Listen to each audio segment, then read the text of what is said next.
આજે અહીંયા રામજી મંદિરમાં પહેલી વખત રશિયા મનોરથનો બહુ સુંદર આયોજન કરવામાં આવ્યું હતું।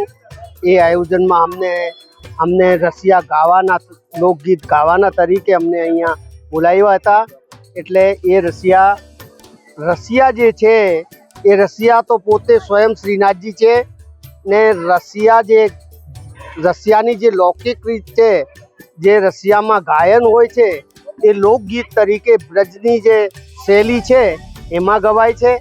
અને જ્યારે પણ રસ ઓર રશિયા બેઓ મળે ને એ રસ ઓર રશિયામાંથી જે રસ ઉત્પન્ન થાય એનું નામ રશિયા કહેવાય। સ્વામીજી ઓર પ્રભુ શ્યામ સુંદર હોળી રમે, હોળી રમીને એમાંથી જે રસ ઉત્પન્ન થાય એ રસને રશિયા કહેવામાં આવે છે।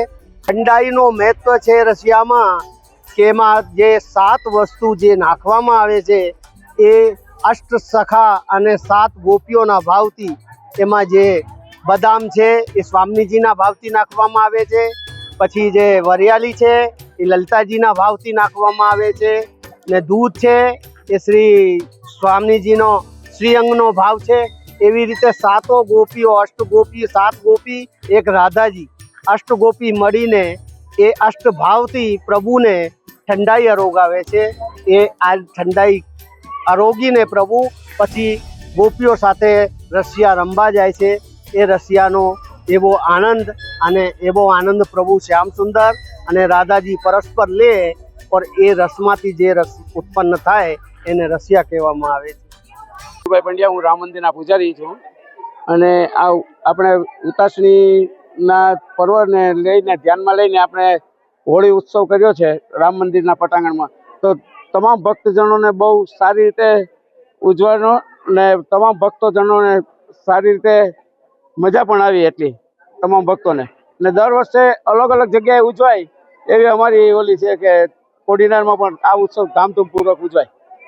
આ રશિયા ઉત્સવમાં અમે શ્રીનાથજીથી જે ઓલી મગાવી હતી, ઠંડાઈ મગાવી હતી અને ખજૂર દાળિયાનો ને પ્રસાદ હતો, લાડુનો પ્રસાદ હતો, ચેવડો પેંડાનો ફરાળી પ્રસાદ હતો।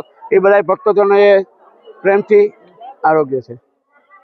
આજરોજ રામ મંદિર મુકામે રશિયાનો કાર્યક્રમ રાખવામાં આવેલ, જે અંતર્ગત સર્વે જ્ઞાતિજનો, વૈષ્ણવજનો અને ભક્તજનો તમામ લોકોએ ભાગ લીધેલ, જે અંતર્ગત ખૂબ આનંદ કરવામાં આવ્યો।